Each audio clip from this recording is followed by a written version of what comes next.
Three, two, one. Here we go!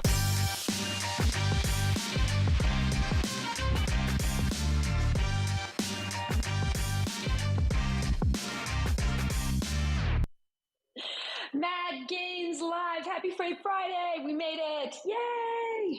All right. We are live. It is Friday. Grab a beer, grab your wine, grab your liquor, whatever you want. We are streaming on Freight Waves TV, and we have a special guest for you guys today. Someone that hasn't been on my show before, Ryan Rogers. And he has an interesting story for us today. So before you skip over this one, if you have an entrepreneur spirit, this is the episode that will interest you, because he went from that golden handcuffs, making lots of money. I'm kind of making some of this up, big corporate world. And all of a sudden, he starts his own company. I can't wait to hear about his journey. So welcome, Ryan, wherever you are. There you are. Ooh, you got a nice background. Look at you. Thank Hello. you. Thanks for having me. Now, where are you right now? You're in Tennessee, right? I am. So I'm in Freight Alley over here in Chattanooga. So I was actually just talking to the Freight Waves guys, and we're right here on the corner of Main Street and Market. So we've got a little office above one of the restaurants here in town.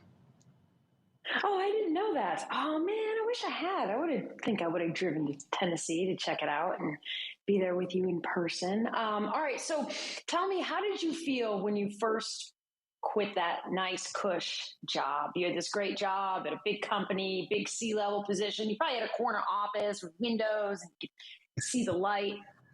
And then you're like, I'm going to quit and be broke.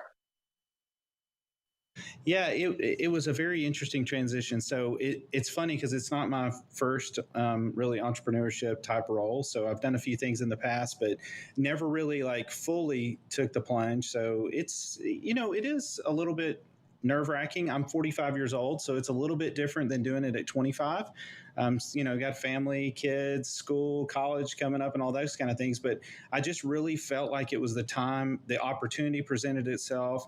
I have a couple of co-partners that help develop the product. They do the technology side of it. And just, I don't know, everything kind of came together. And I really felt like that we were onto something that is unique and much different than what's in the industry today. And so far, I've been right. It's not easily right. It's been some bumps here and there starting off, but we kicked it off in July and took a chance, and so far it's doing really well. We've gaining a lot of momentum, gaining customers consistently every week, new customers coming on board, having scrappy conversations with anybody that we can talk to, just like booking freight and covering loads.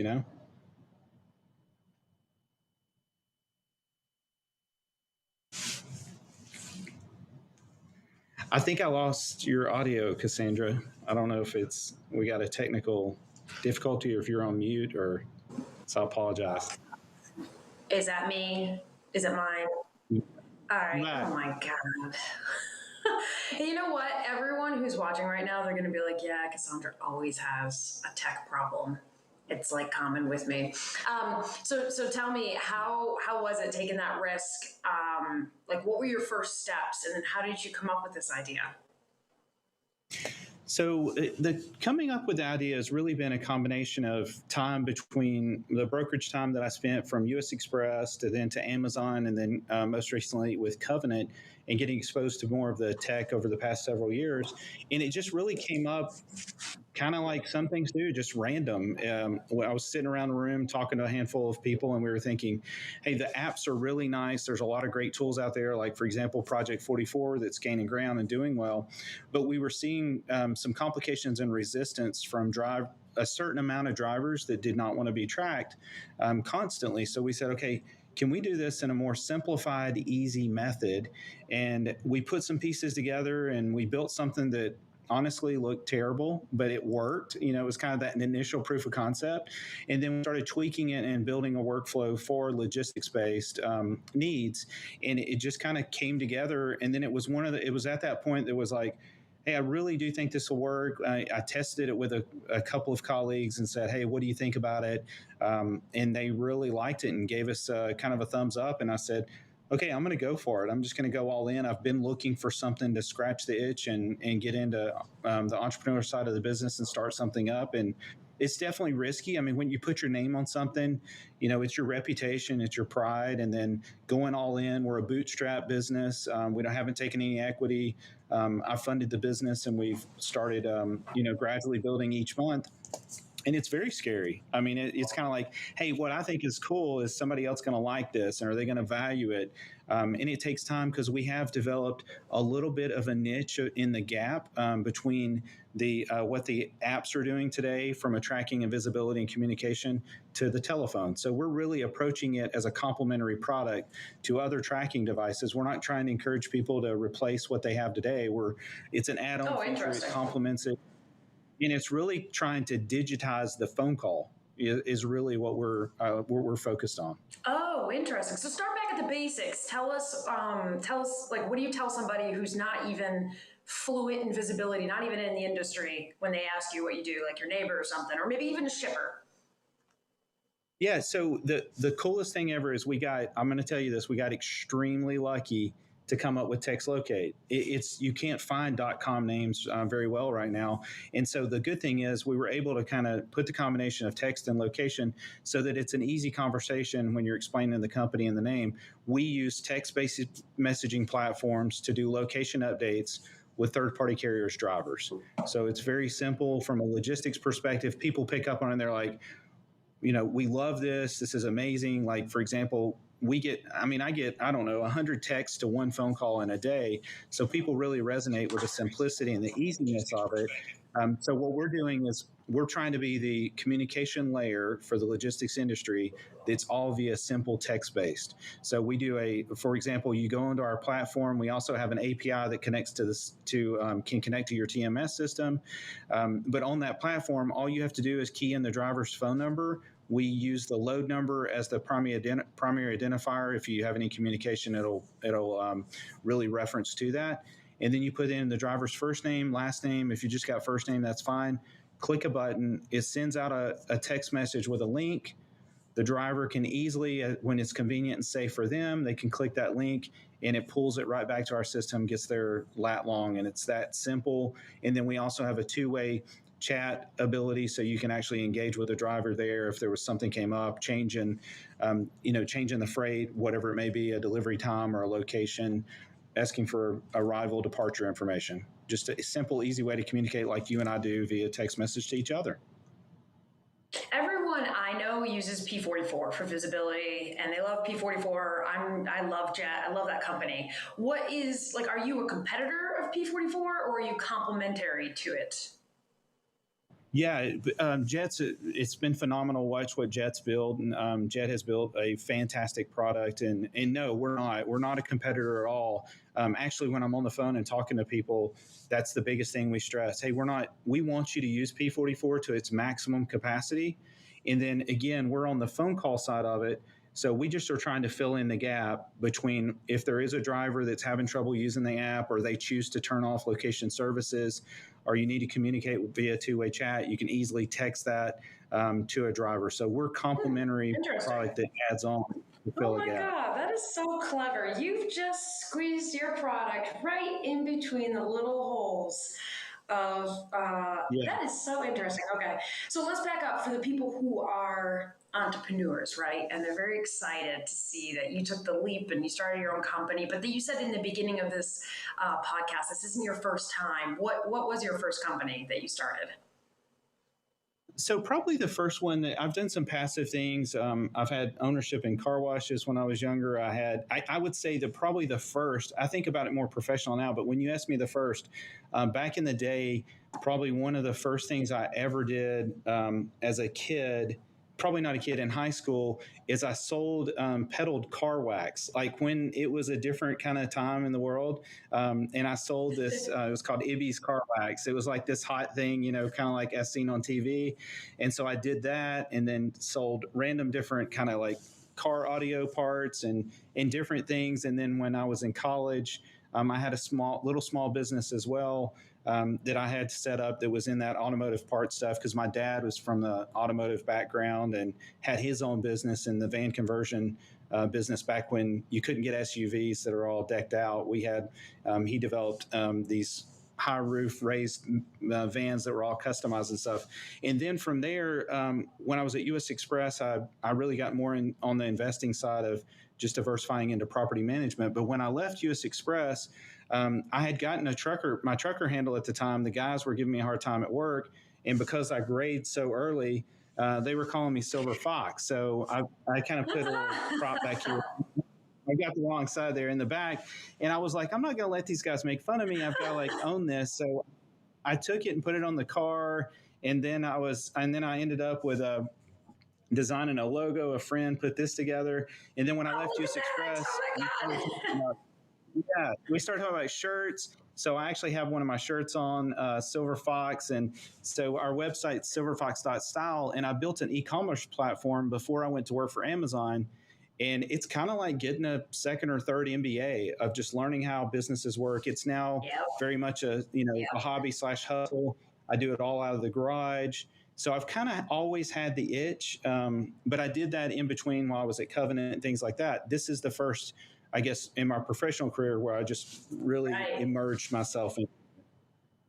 And so did you have a whole plan? Like, this is how many months I'm going to go where, I'm not going to have a paycheck, and I'm going to hope to God that I have users. And then, did you try to anticipate how many users you would have, and where did you find your users? Like, who were some of your, you don't have to tell specifics, but tell us a little bit more about that journey. Yeah, so I got my MBA in finance. So I'm originally a finance guy. I kind of have operational experience with that entrepreneurial spirit. So I wouldn't say that I did extreme planning, but I did put together a budget and a forecast and say, okay, in order for the math to work, how many customers do we have to get, how many we have to onboard. It's kind of that freight brokerage, how many customers I have to get, how many loads I got to cover, get people signed up each month. So I did put some projections in place, and we're hitting those and beating those. But really fresh out, the thing I did first is just launched it and, made an announcement on LinkedIn. And then I went through the peers that I've worked with in the past from logistics companies, and honestly, just grit and determination, started making phone calls, text, email blasts, LinkedIn, just, same thing you would do in any business. To just the hustle and the grit to get it going. And it was difficult. We had a few partners early that believed in us. One of them, George over at Covenant, my former employer, they were my first customer. I'm proud to have them. And then, some early adopters have really come on board. England Logistics, Sean's, really believed in what I had, and Brett over at Loadsmith. And we just it gets us going a little bit, and people were encouraging and helping us kind of get started. They've given us a ton of feedback. So we've been able to make changes in the technology. We do 2-week sprints, so we're rolling out new features every 2 weeks. So it's been really good. And now we've grown into where we have some large brokers as well. Matt over at Arrive, those guys signed up. They're a great company. They're probably are large now with the momentum and the growth rate they are. And people like Ben over at Schneider. It's really been good. USA Truck. So tell me, what has been the hardest part for you? What was the hardest learning curve for you? Because I want to hear more about your journey. We get it. Your company's growing. You're doing really well. Yeah. You're a smart dude. You have a great career, so you're going to be successful. We all know it. But, I want to hear more about the fuck ups. Tell me. Yeah. So the hardest part is really getting somebody's attention. It sounds easy, but when you go out on your own, the most difficult part is getting somebody to just give you 15 minutes. When you're in a big company, a lot of people will talk to you and they'll follow up, and you kind of figure out who's willing to have conversation, who hasn't. So that's the hard part, is the constant follow up. And because you're all of a sudden you're on the other side, you're trying to sell a product. That makes so much sense. When I was in-house with in-house counsel at these big companies, it wasn't hard for me to get anybody's attention. And then I went and started my own company, and then I'm like, oh my God, I've got to call all these people, and I've got to literally take my pride off the shelf and put it in a drawer and try to get their attention. Before, when it took 2 seconds, then it's very hard now. So that makes so much sense to me. it creates so much. You've got to create so much discipline to it, and you really have to focus because driving your business, obviously revenue comes first and customer base, and you've got to build that. So you've got to be disciplined with it. I mean, and it's long hours. I mean, there was plenty of times I'm, Yeah, working it till 10 is. o'clock when I was at the house before we got an office, and in between here or there, and still sending LinkedIn messages. And I'm sure somebody got, plenty of people got annoyed, but it's being persistent and having that grit. And that's tough. I mean, when I've been at the other larger organizations, I had support groups, I had a lot of talented people, Yeah. and just You had doing like that a yourself. budget And and you could adjust it and you could yeah, give people money from different resources. directions. Yeah, and you had Yeah, experts in things too. I think that that was a big yeah, difference for me when I went on my own. yes. Is like I had to be the expert, or I had to learn it, and I had to understand that I couldn't hire someone at the moment that knew this stuff, or I couldn't bounce it off somebody who's done it before. It is so Yeah. So interesting to go out on your own like that.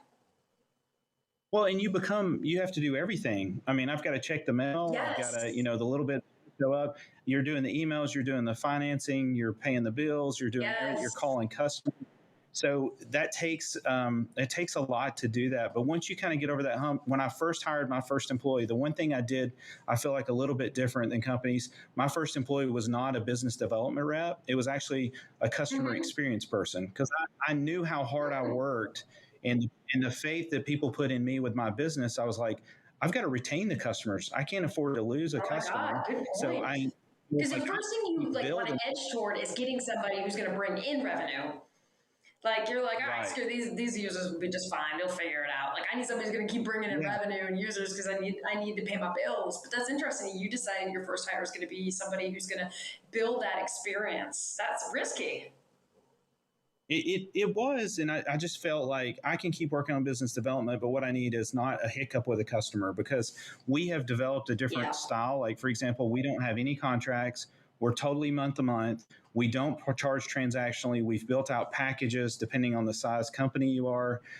So we're taking a different subscription based product. And I was like, I've got to not only earn their business day one, but I've got to keep their business. I mean, I'll send things out. We regularly are like, hey, how are you?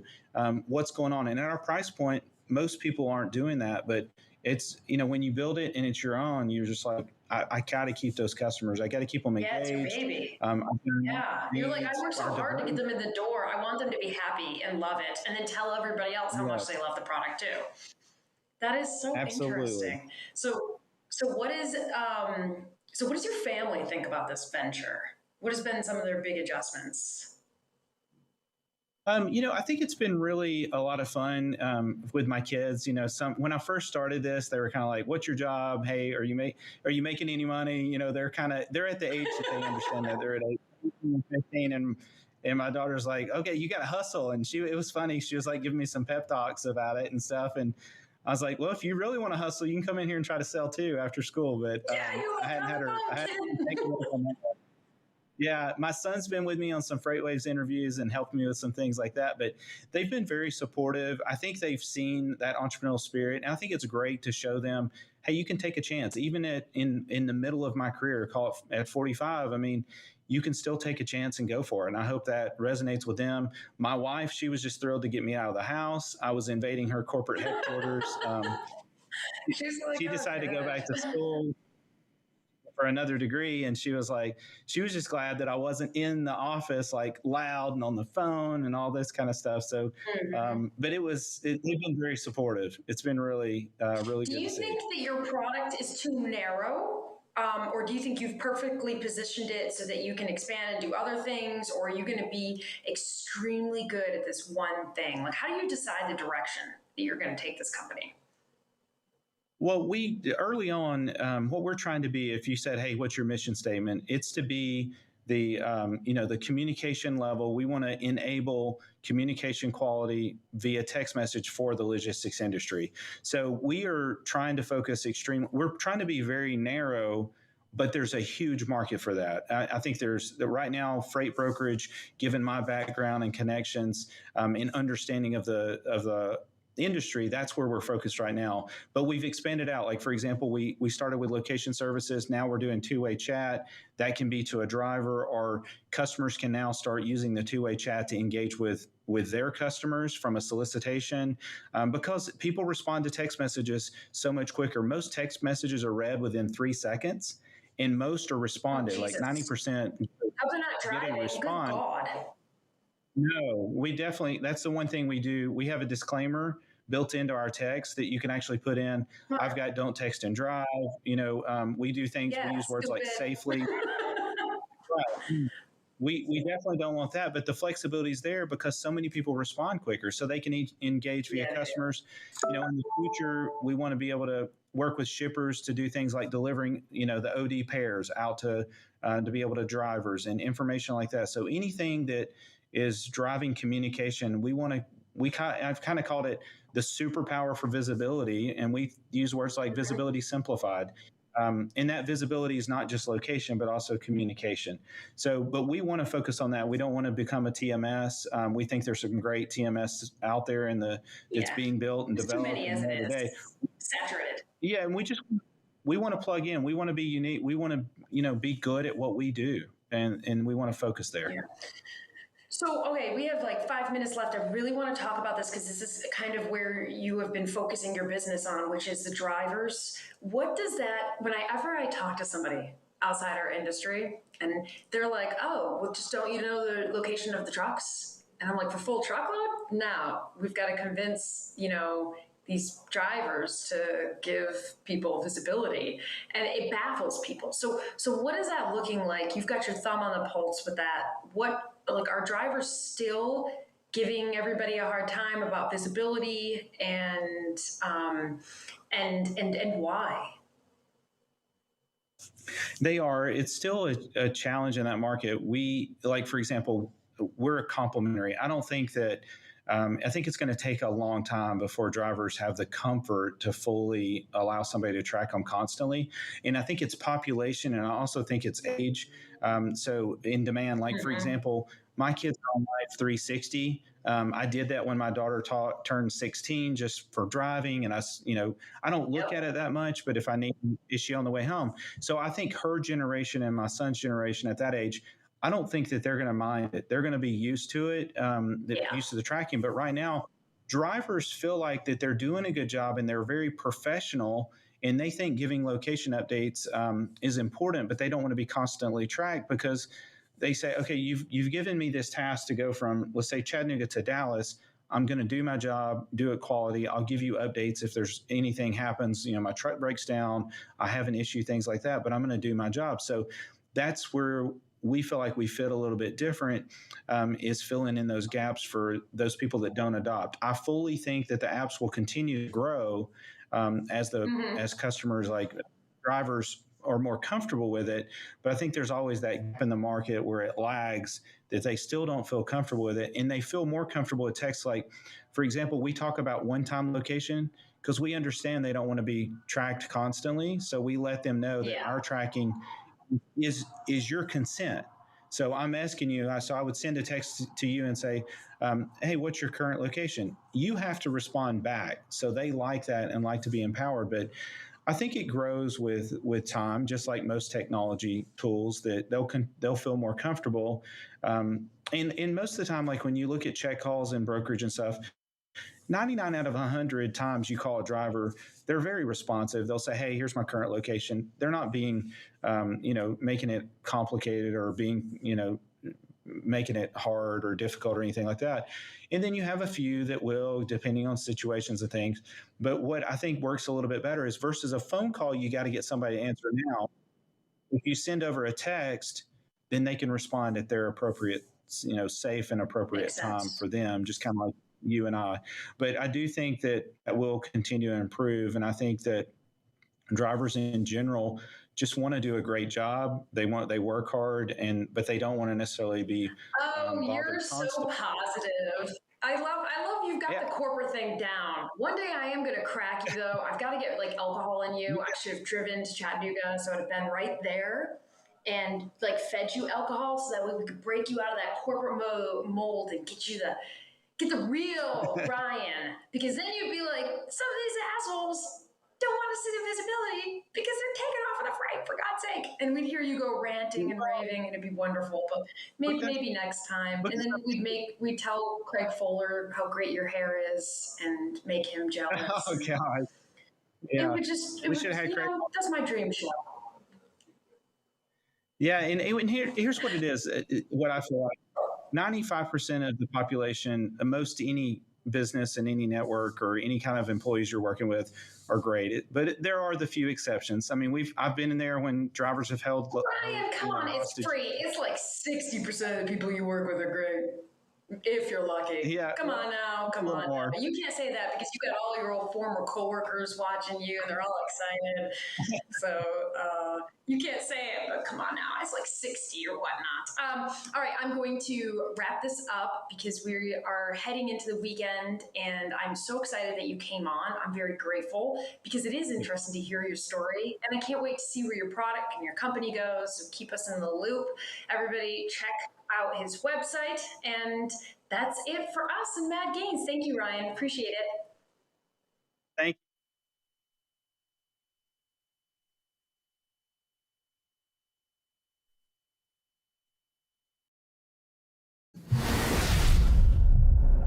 you. LTL brokers know that smooth automation is the name of the game in today's freight environment.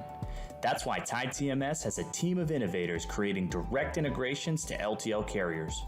Tai's rating engine allows your team to view every kind of LTL rate at a glance, from standard dimensional to dynamic rating.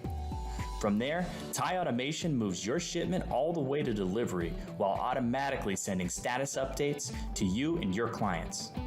From a single page, your operations team can monitor every active shipment, make updates, and even communicate with teammates and clients directly.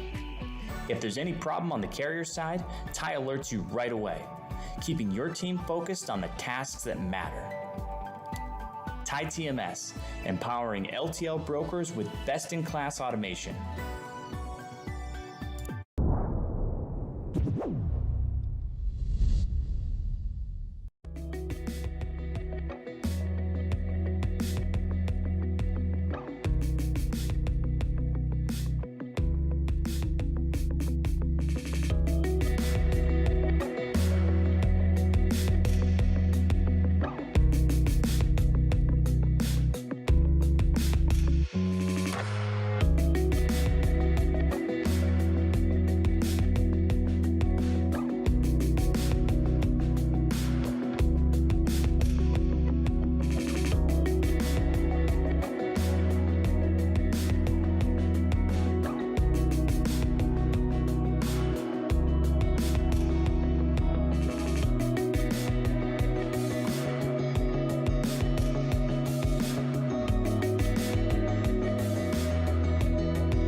You may wonder what separates ArcBest from other companies.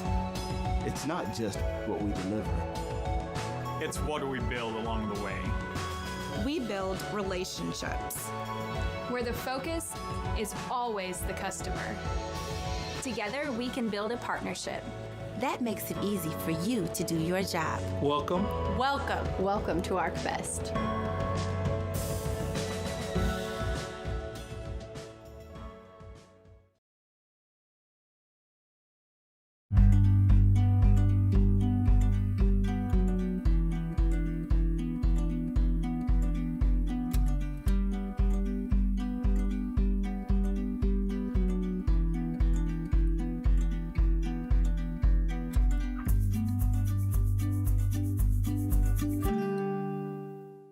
There is over $1 trillion of waste in supply chains today.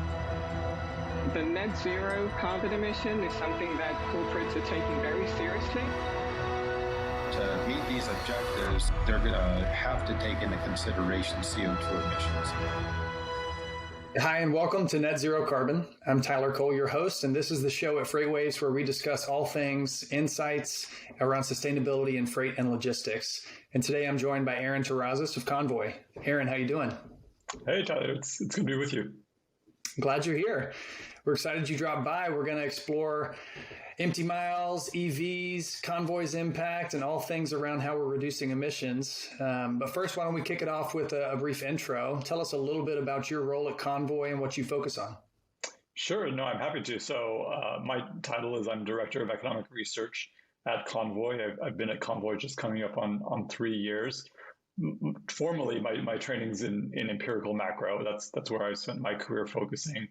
Our economics and data science groups at Convoy are actually one of the biggest teams at Convoy. You know, we touch every product, every business decision, anything ranging from causal inference to market design to analytics and forecasting.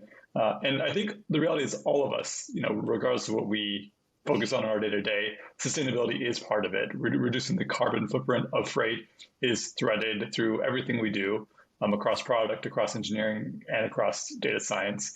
It's in our mission, to deliver freight with endless capacity and zero waste. And, you know, it is one of those top-level company objectives that every team is held accountable to. Very nice, and an exciting role and title. And I have to be honest, I love interviewing Convoy. I love the business model. I love the mission. When I was a broker, that was one of our, go-to tools, was using backhauls and empty miles as a way to position yourself beneficially to customers because you're accomplishing so many goals at the same time. But seeing it done with new technology in ways that we couldn't do a decade and a half ago is just exciting to me. So I'm glad you're here. I'm glad we get to dive into this topic. Why don't we talk about this report? So this report was released a couple weeks before Thanksgiving, I think. And it was an interesting white paper because it's taking a juxtaposition of two really promising technologies for reducing emissions in freight, right? We got electric vehicles that are all about hype cycle right now, tons of pledges and investments coming out from governments and corporates around how we're going to electrify everything, which is clearly a path forward for reducing emissions. But we also always have to call people back to optimizing and reducing waste and improving efficiency, reducing inefficiencies. And that's what the Empty Miles pledge and campaign is all about. And I look forward to having an update on that campaign you guys are running here on a later episode. But so this report dives into the comparison between those two. What was interesting to you about putting these two different solutions together and trying to dive into them? You know, I think often in the face of these big, massive challenges, things like reducing the carbon footprint of freight, the instinct is always to look for big moonshot solutions. You know, those are important. Those always have to be important. We always have to be making those investments. But the big risk in focusing just on those big moonshots is that you overlook the more immediate, more available, more actionable, and more achievable things that you can do. You know, I think this is, when we think about the trade-off or the dual track focus on electric vehicles and electrification and increasing productivity, reducing empty miles, it has to be an and, not an or. Electric vehicles, are now and will continue to be more and more of an important part of how we move toward a less carbon intensive future for freight. But the reality is, as we've all seen increasingly over the past couple of years, Mother Nature's timeline is much more urgent. And reducing empty miles is, a way that we can get some of those impacts sooner, and kind of when we need them to land.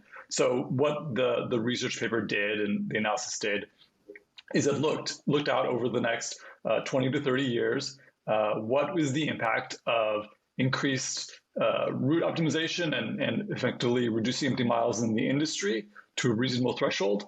What are the near-term and long-term carbon savings associated with that versus carbon savings from electric vehicles? And, I think it's actually quite intuitive that in the near term, but really the near term can be quite a long time, roughly here through 2034, route optimization and empty mile reduction will have a larger impact on reducing carbon emissions in the freight industry relative to electric vehicles. That's assuming some pretty conservative a pathway for electric vehicle adoption.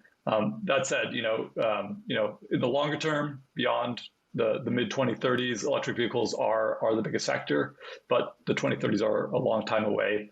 At this point, even just a year or two ago feels a long time away. Man, it doesn't feel a long time away to me. And I know to you either, and it's easy for us to, minimize how quickly that time goes. But in technology cycles, especially, it's a blink of an eye when we're talking about turning over a new leaf. I love that approach, though, because I agree with you. It's completely both, and it's a yes to everything. And, I've dealt with this a lot in a previous life in carbon markets, right? There's lots of discussions around where is the best use of the dollar today, and why are we spending it on this and not that? There's issues over permanence and efficacy and additionality, and that loses sight of we need all approaches, all hands right now. So we just have to try and spread the love as best we can and raise attention on what we can fix today and keep working on iterating and improving into the future. So I agree with you that I do think the report is conservative on EV adoption. And that's a good thing, because even if we do get a high penetration of EV adoption, it still takes energy to power those trucks. We still want to be hyper efficient and reduce waste and empty miles, even in a fully autonomous electric future, right? Yep.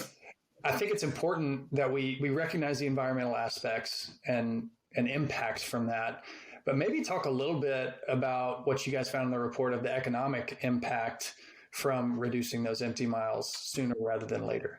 Oh, absolutely. At the root of it, empty miles are expensive. I think there's been a lot of focus and attention on empty miles, over the past few years as all of us become more and more aware of the carbon footprint of freight, as this issue becomes more and more salient to all of us. But it's easy to forget that the original industry push to reduce empty miles really started back in the 1970s after the oil crisis. That was when you first start to see those words pop up in the freight industry, and empty miles that's the first time it appeared. Oil prices are once again kind of very high, and every mile that a trucker runs empty right now, much more so than a year ago, is dollars out of their pocket that they have to make up somewhere else. And of course, you see that they make that up somewhere else, and that kind of more remote, kind of less accessible markets that have less dense backhaul opportunities. There's a premium there, and that premium kind of increases with fuel prices. So that's just kind of one part of the economic impact. There are obviously a whole host of other downstream economic impacts of reducing carbon emissions. There are all sorts of longer term studies that link carbon emissions to extreme weather and agricultural output and economic disruptions and physical damages to capital goods. I think just this year we're seeing how the severe Western drought was associated with lower Christmas tree production and higher Christmas tree prices. I think that's something that we're all starting to see kind of just right now, and it's something that started a year ago in weather patterns, kind of is being felt now. I saw an IMF study recently that linked kind of La Nina weather events and droughts to higher commodity price inflation, and again, that's something that we're seeing in our sticker shock right now. 100%. We saw that. My prior role joining FreightWaves was with a biofuels trading company. And so you're talking about the systems linkage between ag, oil, international trade, weather, and the volatility that introduces. just gets heightened by increased, extreme weather events. So knowing that transportation is such a huge component of global emissions, it's definitely a worthy cause to focus and spend time on this. And I'm glad personally that Convoy's devoting a team of research scientists to try and tackle this issue. I want to talk a little bit about, or hone in maybe on the empty miles trade-off and cost equation from a shipper perspective. Because when I was a broker, the opportunity was, hey, I can find a low-cost backhaul carrier and I can provide a savings and earn additional revenue, additional lane business from my shippers by partnering with a carrier who's running empty in that lane. And 50 years ago, when you're talking about, post-oil crisis, when this was a real problem, we were even in that deregulated environment. And think about the cost structure and the bureaucratic ownership, administrative headaches that were unbundled from the true freight movements following deregulation and all the just dispersion of value in the freight ecosystem in the 80s and 90s. And now you get to couple that free economy with really, really advanced analytics and data coverage to try and just squeeze every last drop of efficiency out of the system. Where do we see shippers finding the largest advantage today? And maybe talk about Convoy's automated reloads, because I think that's really where this goes. It's by coupling that visibility with more of a network, you can squeeze more juice out of that lemon.